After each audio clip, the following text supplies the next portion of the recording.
संपूर्ण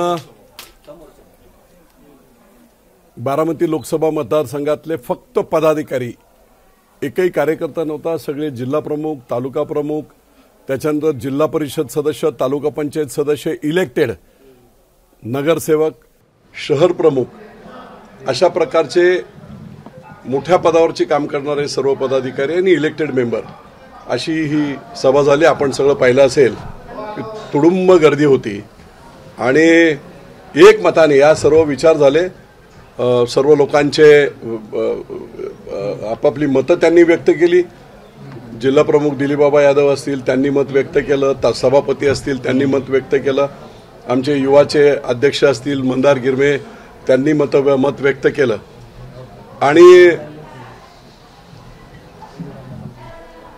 सर्व चर्चा जवळजवळ सव्वा तास चालली आणि एक मताने असा ठराव पास करण्यात आला की जे 2 दिवस माझं मत मी संपूर्ण मीडियामधून सांगितलं होतं की बारामती लोकसभा मतदारसंघ हा काय कोणाचा सातबारा नाही. देशातील 543 मतदारसंघापैकी एक लोकसभेचा मतदारसंघ आहे आणि मालकी कोणाची नाही आहे. 6 विधानसभेचे मतदारसंघ आहेत आणि म्हणून पवार हे करण्याऐवजी आपल्याला निश्चितपणे आपला स्वाभिमान जागृत करून आपण लढलंच पाहिजे. विशेषतः अजित पवार 2019च्या निवडणुकीमध्ये मी जरी त्यांच्या मुलाच्या विरुद्ध प्रचार केला होता, तो राजकारणाचा एक भाग आणि माझं कर्तव्य म्हणून केला होता, वैयक्तिक नव्हतं केलं. परंतु अजित पवारांनी सभ्यतेची सगळी नीच पातळी गाठली. मी 23 दिवस लीलावतीमध्ये ऍडमिट होतो. मला बायपास करायला सांगितली, मी नाही केली. स्टेंट टाकल्या, फेल झाल्या आणि मी ॲम्ब्युलन्समध्ये हा संपूर्ण मी कोण चालू कर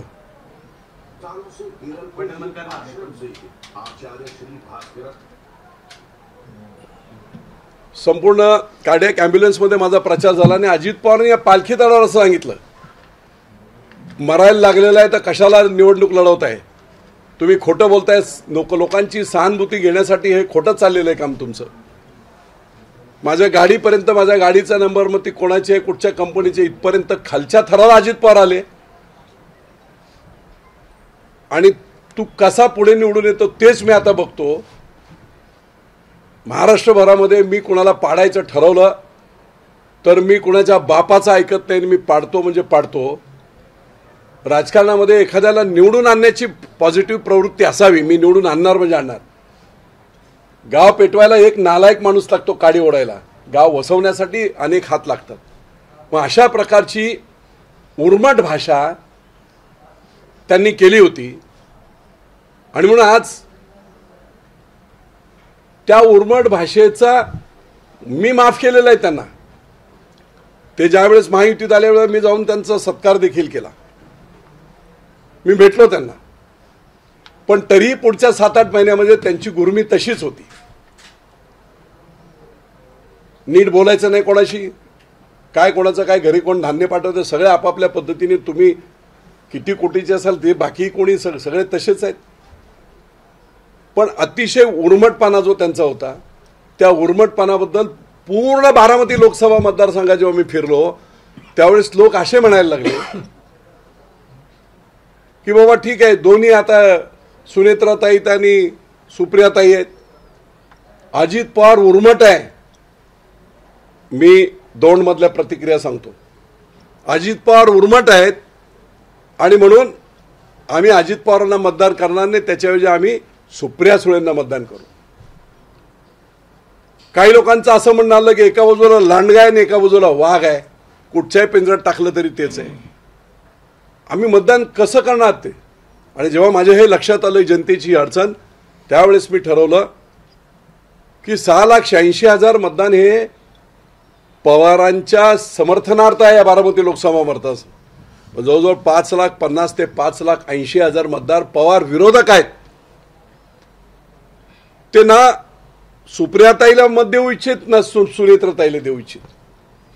मग त्यांना लोकशाहीमध्ये डॉक्टर बाबासाहेब आंबेडकरांनी जो प्रचंड मोठा असं हे संविधान आणि निवडणुकीचा अधिकार, आपलं सरकार नेमण्याचा अधिकार जो दिलेला आहे त्या अधिकाराची अंमलबजावणी करायची असेल, आपल्या आवडीचा किंवा काम करणारा खासदार आमदार निवडायचा असेल तर मतदान करण्याची अंबानींना एकमत आणि सर्वसामान्य एखाद्या शेतकरी कुटुंबातल्या झोपडीत राहणाऱ्या महिलेला सुद्धा एकमत, ही एवढी डेमोक्रेसी लोकशाही प्रचंड तयार करून ठेवली.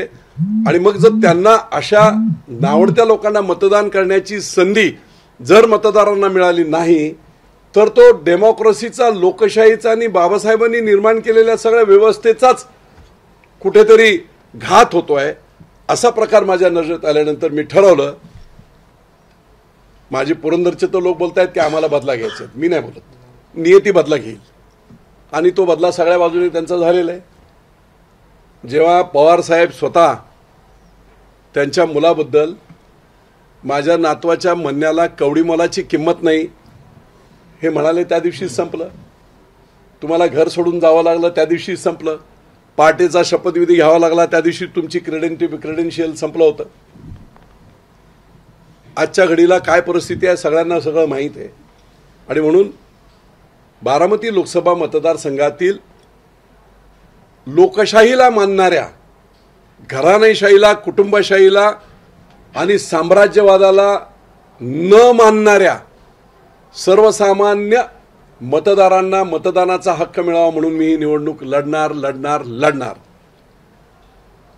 आणि म्हणून एका शब्दात ही लढाई अशी असेल, पवार वर्सेस बारामती लोकसभा मतदारसंघातील सर्वसामान्य माणूस. सगळ्यांना यांनी त्रास दिलाय. भोरचे आमचे आदरणीय अनंतराव थोपटे मुख्यमंत्री झाले असते 1999ला. भोरचा सुपुत्र एक मावळा मुख्यमंत्री झाला असता. निव्वळ पुण्यामध्ये कोणी मुख्यमंत्री झाला तर आमच्या साम्राज्याला हादरा बसेल म्हणून त्यांना पाडण्यात आलं.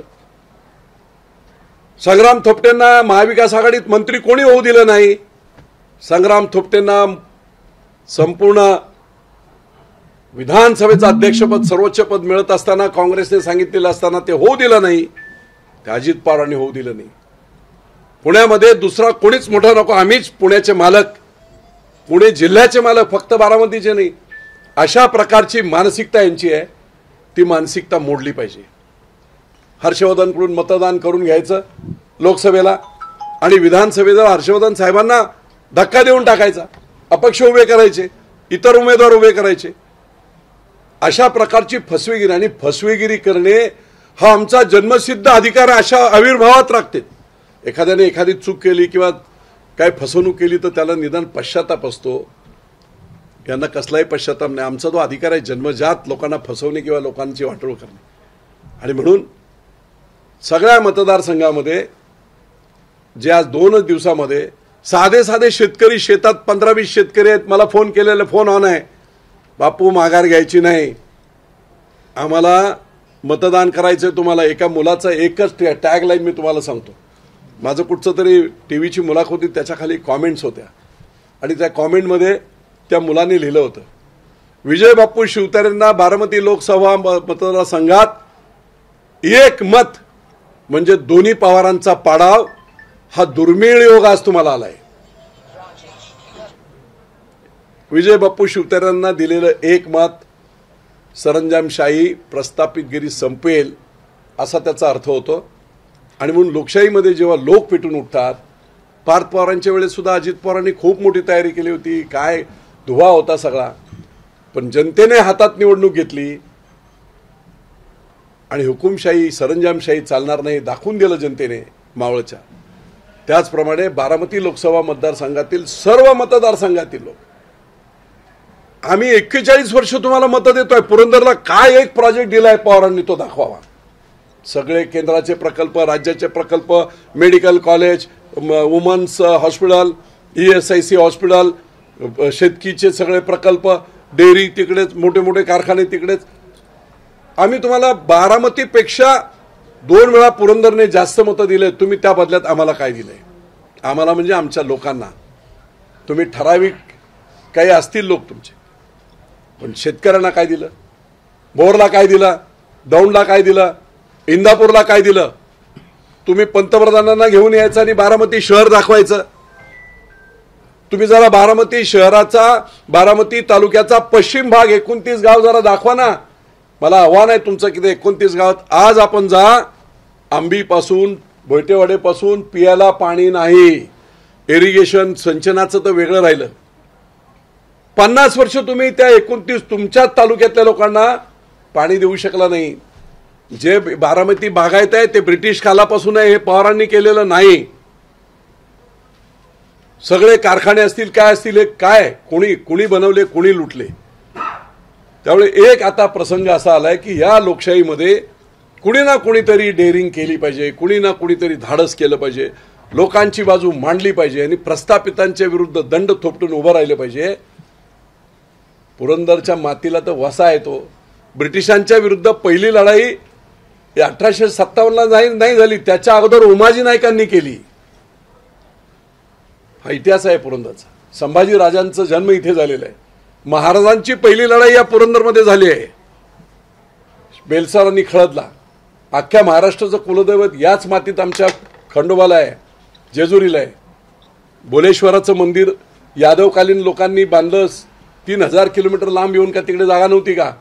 या मातीचा तो वसा आहे की जेव्हा जेव्हा कुठेतरी अडचण येईल लोकांची, समाजाची, त्यावेळेस पोट तिडकीने पेटून उठवून आज जो महाराष्ट्र आपण बोलतोय संयुक्त महाराष्ट्र, तो संयुक्त महाराष्ट्राचा पहिला ठराव मांडणारे कोण होते तर ते आमचे आदरणीय प्रल्हाद केशव अत्रे.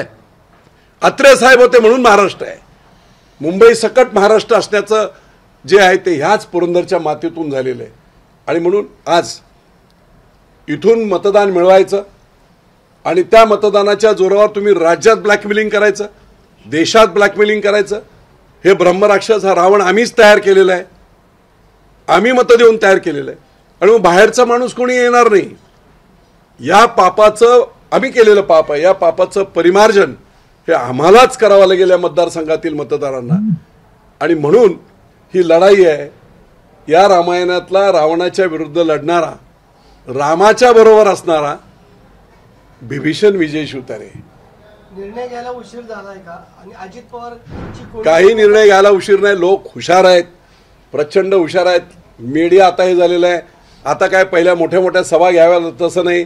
100 लोकांच्या समोर जरी हे केलं तरी टीव्हीवाले दाखवतात. 13 कोटी लोक बघतात. जनता सुज्ञ झालेली आहे. घराघरा बसून मोबाईलवरून सर्व लोक, तरुण मुलं, महिला सगळं बघतात. त्यामुळे प्रचार आता हा खूप सोपा. तुम्ही जर सत्य असाल, खरा असाल तर तुम्ही लोकांच्या हृदयापर्यंत पोचायला 10-15 दिवस, महिनाभरचा वेळ ठीक आहे. आणि ही लढाई विजय शिवतारेंची नाही. ही लढाई मला खासदार होणे याच्यासाठी नाही. पुन्हा एकदा सांगतो, आमदार बनणे, खासदार बनणे मला देवाने सगळं दिलेलं आहे. लोकांची लढाई लढण्यासाठी, प्रस्थापितांच्या विरुद्ध आवाज उठवण्यासाठी, सर्वसामान्य माणसाचा आवाज म्हणून मला पुढे यायचं. आणि म्हणून ही मी लढाई लढतोय. निश्चितपणे या लढाईमध्ये जनता प्रचंड मोठ्या प्रमाणात आशीर्वाद देईल. आणि लोकशाहीमध्ये जी प्रक्रिया या देशातल्या, एवढ्या मोठ्या खंडप्राय देशातल्या, निश्चितपणे त्याच्यामध्ये मी यशस्वी होईल. मी आणखी एक तुम्हाला सांगतो, मी महायुतीच्या विरोधात नाही. 100% मी महायुतीचा, शिंदे साहेबांच्या विचारांचा शिलेदार आहे. मी देवेंद्र फडणवीसांना गुरु मानणारा माणूस आहे. नरेंद्र मोदींना निष्ठास्थान मानणारा मी माणूस आहे. याच नरेंद्र मोदींच्या हातात तिसऱ्यांदा देश दिला पाहिजे. लोकांच्या हितासाठी दिला पाहिजे. देश पुढे नेण्यासाठी दिला पाहिजे. आणि म्हणून याच विचारांचा मी आहे. परंतु इथली लढाई ही वेगळी आहे. इथली लढाई अशी आहे की एक कोणतरी आपल्याकडे आला आणि तोही ब्रह्मराक्षसच आहे. आणि म्हणून लोकांची इच्छा आहे, माझी इच्छा नव्हती. अचानकपणे मी हे डिक्लेअर केलं. त्याचं कारण आहे की अंडरकरंट मी सगळा पाहिला आहे. आणि त्या अंडरकरंट हे करून लोकांचा आदर करून, मतदारांचा आदर करून मी इथे येतोय. आणि नमो विचार मंच या नावाखालीच ही निवडणूक आमची होईल. अनेक प्रकारचे, बरेच लोकांनी सांगितलं प्रेशर येतील, काय येतील. आमची विनंती आहे सर्व नेत्यांना आपल्या माध्यमातून, ही लढाई महाराष्ट्रामध्ये जो काय गेले 1978 नंतरचा जो अत्याचार झाला आणि बाजारू राजकारण कोणी केलं असेल, यशवंतराव चव्हाणांपासून वसंतदादा पाटील, बाळासाहेब देसाई, तुमचे अशोक चव्हाणांचे वडील शंकरराव चव्हाण, केवढी टोले जंग माणसं, दिवस रात्र लोकांसाठी झटणारी माणसं. बाजारू राजकारण नंतर आलं आणि असं म्हटलं जातं, जेने राजा बेपारी तेने प्रजा भिकारी. सगळेच अशा पद्धतीने कमर्शियल झाले. लोकांना सुद्धा आता जिकडे तिकडे बघाल तिकडे हेच पैशांची वाटप वगैरे महाराष्ट्रात कधी होती? अशा प्रकारच्या बेकार निवडणुका कोणी सुरुवात केल्या? आणि म्हणून पैशातून सत्ता आणि सत्तेतून पैसा हे कालचक्र कुठेतरी थांबलं पाहिजे. आणि अगदी देवेंद्र फडणवीसांच्या भाषेमध्ये हे कालचक्र आहे. बारामतीतली ही निवडणूक सुद्धा कालचक्राचाच एक भाग आहे. आणि आम्ही सर्वजण जनतेच्या आशीर्वादाने निश्चितपणे निवडून येऊ. विजय शिवतारे खासदार झाला म्हणजे अख्ख्या बारामती मतदारसंघातला प्रत्येक माणूस खासदार झाला. आणि निश्चितपणे सर्व बाजूला न्याय देण्याचं काम हे निश्चितपणे आपण सर्वजण करू. बापू, तुम्ही निवडणूक लढवताय, आता तुम्ही महायुतीतनं बाहेर पडणार का? म्हणजे तुमची बंडखोरी आहे किंवा अपक्ष लढवणार? मी बंडखोरी एक लक्षात द्या, मी दोन दिवस मी सांगतोय, बंडखोरी हा शब्द इथे लागूच होत नाही. लोकशाहीला वाचवण्यासाठी तेच पवार अगोदरचा लढाई अशी असायची की पवार विरुद्ध कांचनताई होती, जानकर होते, विरोधकांना लोकशाहीमध्ये आपले मत. पण इथे आता पवार वर्सेस पवार. शिवसेना सोडणार तुम्ही, त्यासाठी शिवसेनेतनं बाहेर? नाही, आता बाहेर पडण्यास मी आता लढाई लढणार हे नक्की झालंय. मी बंड नाही, याला परत सांगतो मी तुम्हाला, हे बंड नाही, हे शिवसेनेचं बंड नाही, ही न्यायाची लढाई.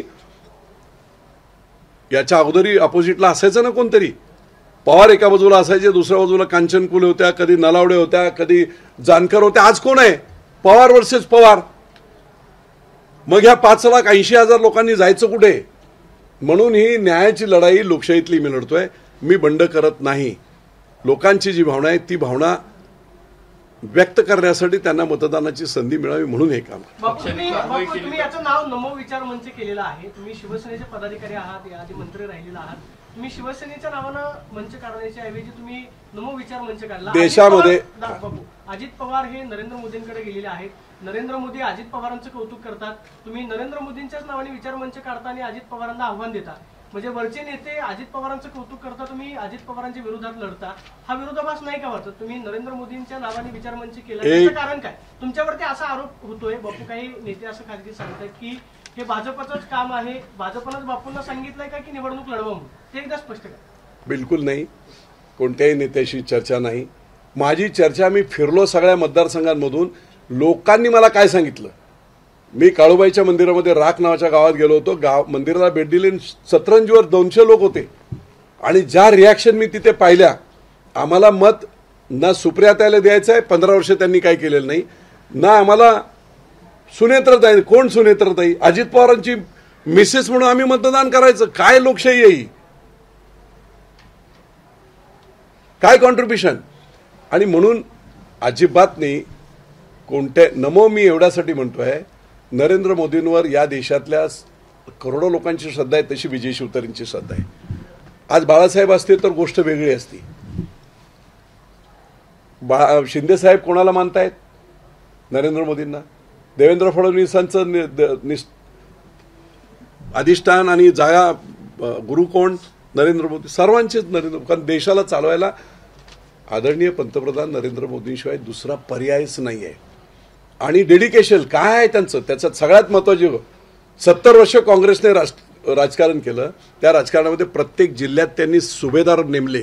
एकाचा कारखाना, एकाची दूध डेअरी, एकाची बँक. नरेंद्र मोदींनी देश आणि भाजपचा शेवटचा एंड गोल काय आहे? राष्ट्र. RSS असो, भाजप असो. आणि म्हणून देशाप्रती कमिटेड. चुकीचं ठीक आहे, ईडी करून कोणाला नामावर सगळं काय करत असतील, पण शेवटी त्या सगळ्याचा एंड, त्या सगळ्याचं अंतिम ध्येय हे राष्ट्र घडवणे आहे. आणि म्हणून नरेंद्र मोदी, ते आता द्रोणाचार्य सुद्धा, मला मानू न मानू, द्रोणाचार्यांनी एकलव्याला ऍक्सेप्ट केलं नव्हतं, पण तरी एकलव्य झाला मोठा योद्धा. होऊ शकते नाही. तुम्ही महायुतीकडे जागेची मागणी का केली? आता ते महायुती, ते आमचे नेते करत असतील. ते आता हे सगळं पाहिल्यावर नेते करतील, बोलतील काय असेल. आणि महायुतीच्या जागा अधिकच्या याव्या याकरता आता अमित शहा प्रयत्न करतायत, देवेंद्र फडणवीस करतायत. माहितीकडून आपल्याला जर विधानसभेची काही ऑफर आली, विधानसभा कोणी पाहिली हो? 6 महिन्यात विधानसभा एक मी आज सांगतो तुम्हाला, 2024ची विधानसभा सगळे सेपरेट लढतील. सेपरेट लढले नाहीत आम्ही सगळे तर आयते उमेदवार पवार साहेबांना आणि उद्धव ठाकरेंना मिळतील. होणारच नाही, ते पोस्ट अलायन्स होईल. आणि विधानसभा कोणी पाहिले? आज लोकांची मानसिकता काय, लोकांची मागणी काय, त्याला साथ देणे हे नेत्याचं काम आहे, ते मी करतोय. विरोधकांचे मूठ बांधणार का तुम्ही? हर्षवर्धन पाटील नाराज आहेत, ते आता काय सगळं सांगू काय ते? बापू तुम्ही आता एकीकडे तुम्ही निवडणूक लढवण्यावरती ठाम आहात, दुसरीकडे महायुतीमधले नेते आनंद परांजपे असं आव्हान देत आहेत, विजय बापूंनी जर इकडे निवडणूक लढवली तर आम्ही तिकडे श्रीकांत शिंदेना पाडणार. एकनाथ शिंदेचे ते चिरंजीव आहेत, श्रीकांत शिंदे तुमचे नेते आहेत. जर कदाचित असा निर्णय तिथे घेतला तर तुमच्या नेत्यासाठी तुम्ही माघार घेणार का? काय सांगणार अशा वेळी नेत्याला? एक लक्षात घ्या, उद्या त्याच्या चर्चा होतील, हे होईल. सगळ्यात मोठा पक्ष आज भाजप आहे आणि भाजपचं आजचं उद्दिष्ट काय? 400 पार करायचं. पण त्याच्यावर महाराष्ट्रातलं सगळ्यात मोठं उद्दिष्ट काय? राज्याला त्रास देणारे पवार नको. माहितीचं ते एक उद्दिष्ट आहे, ते तसंच सक्सेस होणार नसेल. लोक बोलतायत की मी आता तुम्हाला अगदी ओपन सांगतो की ज्या गावागावच्या लोकांच्या प्रतिक्रिया आहेत ना, त्या आहेत की अजित पवार नाही जिंकू शकत. आमची लढाई ही सुप्रिया सुळेंशी होईल. अजित पवार जिंकू शकत नाहीत. त्याचं कारण उर्मटपणा. साधे लोक बोलत आहेत. देवाची शपथ घेऊन सांगतो, ह्या रिॲक्शन्स आहेत. त्यामुळे काम खूप मी चांगलं करतो, त्याच्यावर कोणालाही. आता मला काल माहीत पडलं की भिंताडे नावाचे भाजपचे एक कार्यकर्ते अजितदादाच्या विधान भवनाच्या बाहेरच्या केबिनच्या बाहेर होते. हां, राजू भिंताडे आणि आणखी एक जण कार्यकर्ता एक विधानसभेच्या दरम्यान ते उभे होते. तर ते बाहेर आले, काय रे इथे कशाला आला, जा ना तुमच्या चंद्रकांत दादाकडे. हे उत्तर आहे? नावासकट सांगतो मी तुम्हाला. मला लोकांना ही असो, मी एअरपोर्टला गेलो, 2 मुख्यमंत्री, उपमुख्यमंत्री आणि मुख्यमंत्री येणार, 3 बुके घेऊन मी गेलो बारामतीला, ज्या दिवशी रोजगार मेळावा होता त्या दिवशी. मला वाटलं तिघे एकत्र येतील. अजित पवार बारामतीत होते, ते आले. आता म्हटलं हे काय दोघे वेगळे आहेत, हे आले लवकर. उघड महाराष्ट्राच्या जनतेला सांगतो, किती गुरमी माणसाला. मी म्हटलं ठीक आहे, उपमुख्यमंत्री आपलं प्रोटोकॉल आहे म्हणून मी काय मंत्री आहे, मी कोणी कार्यकर्ता नाही आहे. ते असतील 50,000 कोटीचे, मी अब्जामध्ये काम करणारा माणूस आहे स्वतःच्या कर्तृत्वावर. मी आपला गेलो, दादा बुश त्या अधिकाऱ्यावर त्या नावाला, आणि असं आहे. माझा जिल्हाप्रमुख माझ्यावर होता, म्हणे बापू याला धडा शिकवलं पाहिजे. आजही माज गेलेलं नाही. ही वर्तणूक नाही चालणार राजकारणामध्ये. तुम्ही लोकांचे प्रतिनिधी आहात, तुम्ही अशा प्रतिनिधी ह्याला पाडतो, त्याला पाडतो, त्याला पाडतो. बापू तुम्ही आता नमो विचार मंचाच्या नावानं निवडणूक लढवणार आहात. वरिष्ठ नेते हे ऐकून घेतील असं तुम्हाला वाटतं? कारण देवेंद्र फडणवीस सातत्यानं सांगत होते की नाही बारामतीमध्ये कमळ फुलवायचं आहे, बावनकुळे सांगत होते कमळ फुलवायचं आहे. कमळ कुठे आहे? कमळ कुठे आहे? हा निर्णय घेतलाय का नेमकं? कमळ कुठे आहे? माहितीने एकत्रपणे बसून आता त्यांना 3 किंवा 4 जागा द्यायचा निर्णय घेतलेला. आता ते शिंदे साहेबांना वगैरे ते प्रश्न माझे नाहीत. ते सगळे मोठ्या नेत्यांचे मी आपला साधा कार्यकर्ता आहे. माझे ते प्रश्न मला नको. बापू, अजित पवार तुमच्यासोबत आलेले आहेत, तुमच्या महायुतीचा घटक आहे. भाजप आणि शिवसेने आणि राष्ट्रवादीने ठरवले की बारामतीला ही जागा सोडायची. पण अशात अजित पवार इकडे आले म्हणजे अजित पवार स्वच्छ झाले नाहीत. अजित पवार इथे आले म्हणजे अजित पवार त्यांच्या स्वार्थासाठी आले. दाखवताना ते बोलले नरेंद्र मोदी वगैरे, पण त्यांच्या हे सगळ्या महाराष्ट्राला माहिती आहे. त्यामुळे ते आले म्हणजे त्यांचे सगळे गुन्हे माफ झाले. त्यांना माफ करा. आणि आम्हाला आमचा जो अपमान केलेला आहे जनतेचा एवढा, म्हणून मी त्या दिवशी बोललो, त्यांनी येऊन पालखी तळावर इथे माफी मागावी. विजयबापूंचा अपमान केला हे नाही, पुरंदरच्या जनतेचा अपमान तुम्ही केलाय, त्यांची विजय शिवतारेंची त्यांची माफी मागा. नाही हे बघा, माफी मागितल्यावर मग लोक ठरवतील. मी नाही माघार घेणार.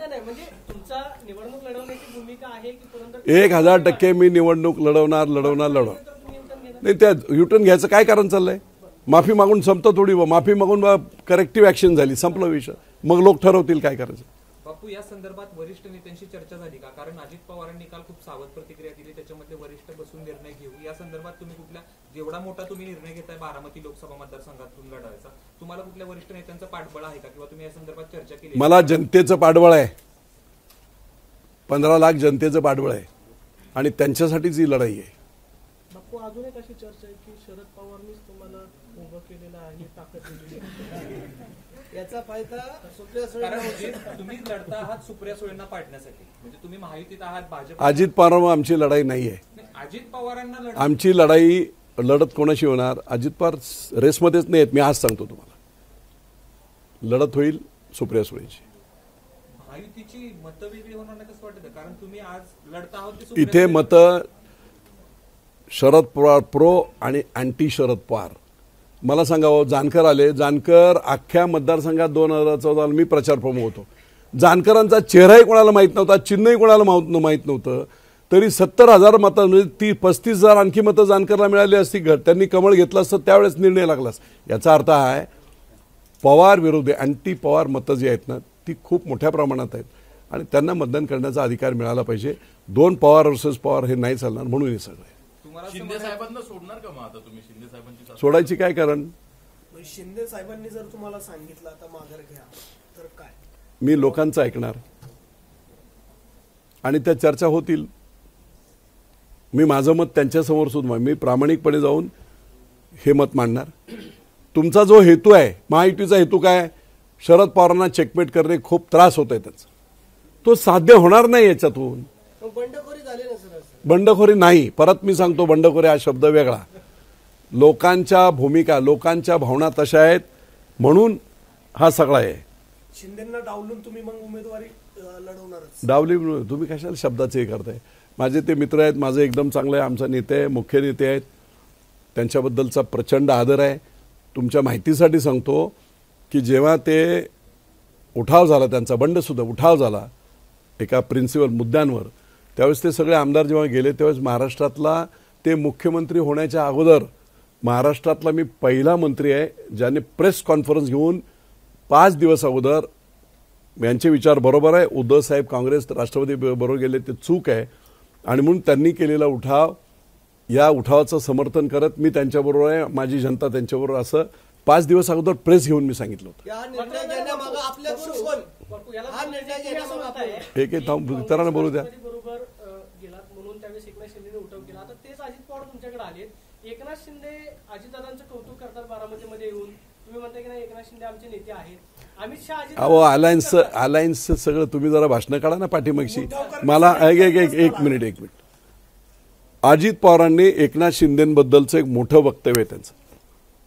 अरे काय, कुणाच्या वडिलांनी पक्ष स्थापन केला, शिवसेना कुणी वाढवला, कुणी हे केला, हे बरोबर सगळ्या अख्ख्या महाराष्ट्राला जगाला माहीत असताना चिन्हासकट पक्ष पळवून नेला, बरोबर आहे काय? आता त्यांनी काय केलं?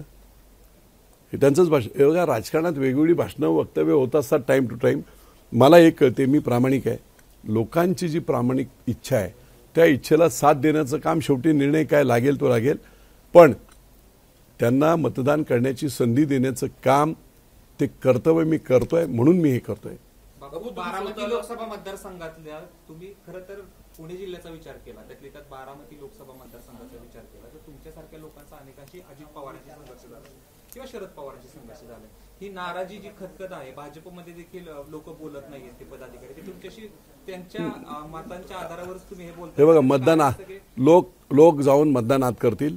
50 वर्ष ज्यांच्याशी आम्ही संघर्ष केला त्यांना तुम्ही मत द्या म्हणून सांगायला गेलं तर भाजपचे कार्यकर्ते सुद्धा तेवढेच नाराज आहेत. आणि ह्या पुणे जिल्ह्यामध्ये, पुणे जिल्हा म्हणजे काय मक्तेदारी आहे का पवारांची? मला सांगा ना, एक तरी नेता मोठा होऊ दिला का? प्रत्येक नेत्याचे पाय कापण्याचं काम यांनी केलेलं आहे. आमच्याशिवाय मग फक्त बारामती लोकसभा मतदारसंघ नाही, पुणे जिल्हा दुसरं कोण नाही, आम्हीच. अशा पद्धतीने त्यांनी मग ते पिंपरी चिंचवडला असेल, पुण्यामध्ये असेल, ओव्हरऑल सगळा जिल्हा परिषद असेल, सगळीकडे जो साखर कारखाने असतील, कोऑपरेटिव्ह असतील, बँका असतील, हे बनवले आहेत कोणी? कारखाने बनवणारे वेगळे, बँका बनवणारे वेगळे, खस्ता खाणारे वेगळे, आता तिकडे बाप बनून बसणारे वेगळे. खतखत आहे सगळ्या लोकांच्या मनामध्ये. खतखत आहे बापू, परंतु या निर्णयामागे आपले गुरु कोण? माझी सामान्य जनता बारामती लोकसभा मतदार आणि नरेंद्र मोदींकडे मी बघून हे काम करतो. बारामती लोकसभा मतदारसंघाचा विचार केला तर प्रामुख्यानं 3 उमेदवारांच्यात लढाई होती. एक तर तुम्ही आहात, दुसरीकडे सुनेत्रा पवार आहेत आणि तिसरीकडे सुप्रिया सुळे आहेत. याचा नंबर लावायचा झाला तर पहिल्या क्रमांकावर कोण राहील, दुसऱ्यावर कोण राहील, तिसऱ्यावर काय राहील? पहिल्या क्रमांकावर विजय शिवतारे, दुसऱ्या क्रमांकावर सुप्रियाताई, तिसऱ्या क्रमांकावर सुनेत्राताई. अजित पवारांना तुम्ही या मतदाराच्या लिस्टमध्ये घेतच नाही. कोण कसे देतील मतदान? अजित पवारांना मतदान का करावं? काय केलंय पुरंदरसाठी, काय केलंय भोरसाठी, काय त्यांनी केलेलं आहे? केलं काय नाही, उलट त्यांना लोकांना पाय कापण्याचं काम त्यांनी केलेलं आहे. सगळे नेते मोठे होते म्हणून मागाशी सांगितलं की थोपट्यांवर अन्याय कोणी केला, दादावर अन्याय कोणी केला, हर्षवर्धनवर अन्याय कोणी केला, खाली राहुल कुल साहेबांवर अन्याय कोणी केला, सुभाष कुल असताना अन्याय कोणी केले? कुठे नाही. सर्व ठिकाणी आपलं वर्चस्व राहून नेता उपजूनच द्यायचा नाही, त्याला मारून टाकायचा. हे फक्त त्यांनी इथे नाही केलं, पुण्यात सगळ्या महाराष्ट्रातले प्रमुख मराठा नेते, सोमेश्वर कोणी बनवलं, काकडेंनी बनवलं, माळीनगर कोणी शेमेकरांनी बनवलं, जाचकांनी छत्रपती बनवलं, खाली शितोळे त्यांनी दौंड बनवला. ही सगळी बँका कोणी केल्या? VS वसंतदादांनी केली. कुठे आहेत लोक आता? आज काय सगळं ताब्यात कोणाचे? त्यामुळे ही खतखत कुणाला वाढूच द्यायचं नाही महाराष्ट्रामध्ये. अगदी शंकरराव कोल्ह्यांपासून बाळासाहेब विखे पाटलांपासून सगळ्यांना धारेवर धरण्याचं काम त्यांनी केलं. मी एकदा मध्ये एका इंटरव्ह्यूत बोललो होतो, 1998 नंतर कुणीही मुख्यमंत्री झाला तरी 2014 पर्यंत देवेंद्र फडणवीस जोपर्यंत मुख्यमंत्री झाले नाही तोपर्यंत सत्तेचं सेंटर बारामतीच होतं. कुणी हो, विलासराव झाले तरी सत्तेचं सेंटर हेच होतं, सुशील कुमार झाले तरी सत्ते, सिल्वर ओकवर जाऊन बोलायचं अलायन्सची गव्हर्नमेंट 15 वर्ष सगळं काय सत्तेचं सेंटर तेच होतं. बापू, मला आता सांगा, तुम्ही असं म्हणताय की नाही नमो विचार मंच केलेला आहे, अजित पवारांना भाजपनं घेतलं त्यावेळेस विजय शिवतारेंना या मतदारसंघामध्ये विचारायला हवं होतं, कारण नाही, भाजपनं ही तडजोड केली आहे का अजित पवारांसोबत? तुम्ही असं म्हणताय. मी तुम्हाला एकच सांगतो की त्या काळामध्ये भाजपच्या उमेदवारांनी किंवा भाजपच्या नेत्यांनी बोललं नाही ना, एवढा अग्रेसिव्ह भाषणं आणि प्रचार विजय शिवतारेंनी केला 2019 आणि 14ला. आत्ताच म्हणजे बापू तुम्ही लढला, त्यांच्या विरोधात प्रचार केला, हे सगळं ठीक आहे. भाजपनं अजित पवारांना का घेतलं? का घेतलं ते मला विचारता कसं? ज्यांना घेतलं त्यांना विचारा. दुसरा प्रश्न विचारतो बापू. 10 दिवसापूर्वी तुम्ही बारामतीमध्ये आला होता. आज 13 तारीख आहे, 2 तारखेला हा मेळावा झाला. त्याच्यामध्ये तुम्ही असं बोलला होता की आधी विधानसभेचं ठरवा मग लोकसभेचं काम करू. या 10 दिवसात मी परत सांगतो, लोकांची मानसिकता पाहिल्यानंतर मी हा निर्णय घेतला. लोकांची डिमांड आहे म्हणून मी हा निर्णय घेतला. आणि परत माझ्याही लक्षात आलं, विधानसभा 6 महिन्यानंतर कोणी सांगितलंय काय होणार आहे, विधानसभेचा आणि याचा काही संबंध नाही. त्यामुळे हा निर्णय आम्ही एक लक्षात घ्या. बारामतीतल्या लोक म्हणजे अजित पवारांना किती अजूनही आहे. विजय शिवतारे माजी मंत्री आहे स्टेजवर, मुख्यमंत्री आणि उपमुख्यमंत्री एक प्रोटोकॉलचा भाग म्हणून नाव घेऊ शकतात, पण अजित पवारांना लाज वाटते विजय शिवतारेंचं नाव घ्यायला. ते बघा, तुम्ही व्हिडिओ शूटिंग बघा, त्यांनी सगळी नावं घेतली पण विजय शिवतारेंचं नाव घेतलं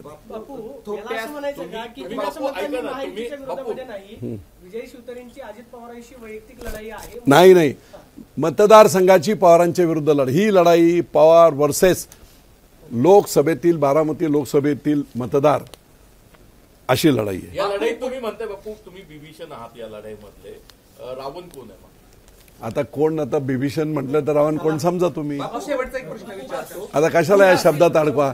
मी एवढंच सांगितलं की ही लढाई पवार वर्सेस अख्ख्या मतदारसंघातील सामान्य जनता. एक शेवटचा प्रश्न विचारतो. यांच्याशी काही भेटी झाल्यात का, त्यांच्याशी काही बोलणं झालंय? हे काय तुम्हाला सांगू का मी? त्यातली जनतेची रिॲक्शन मी पाहिजे की महायुती म्हणून सगळे नेते सांगतायत युतीचा धर्म पाळा, मी इथं निवडणूक लढवताय, जर पक्षांतर्गत कारवाई झाली तर विजय बापू भाजपमध्ये जाणार का? मी माझ्या लोकांसाठी काही करायची तयारी आहे माझी. बापू फक्त एक प्रश्न, कोण असतील, पाटील असतील, भोसले असतील, यांचं प्रतिनिधित्व तुम्ही करता आहात का? मी लोकांचं प्रतिनिधित्व सगळ्या इंदापूर, दौंड, पुरंदर, भोर, खडकवासला आणि मुळशी, वेल्हा सगळ्या तालुक्यांचं नेतृत्व मी करतोय, लोकांचं, सर्वसामान्यांचं. धन्यवाद. तर बारामतीमध्ये आता दुहेरी नाही तर तिहेरी लढत होणार आहे. विजय शिवतारे यांनी आपल्या उमेदवारीची घोषणा केलेली आहे आणि त्यासोबतच त्यांनी संपूर्ण पवार कुटुंबियांवरती टीका केली आहे. एबीपी माझा, उघडा डोळे बघा नीट.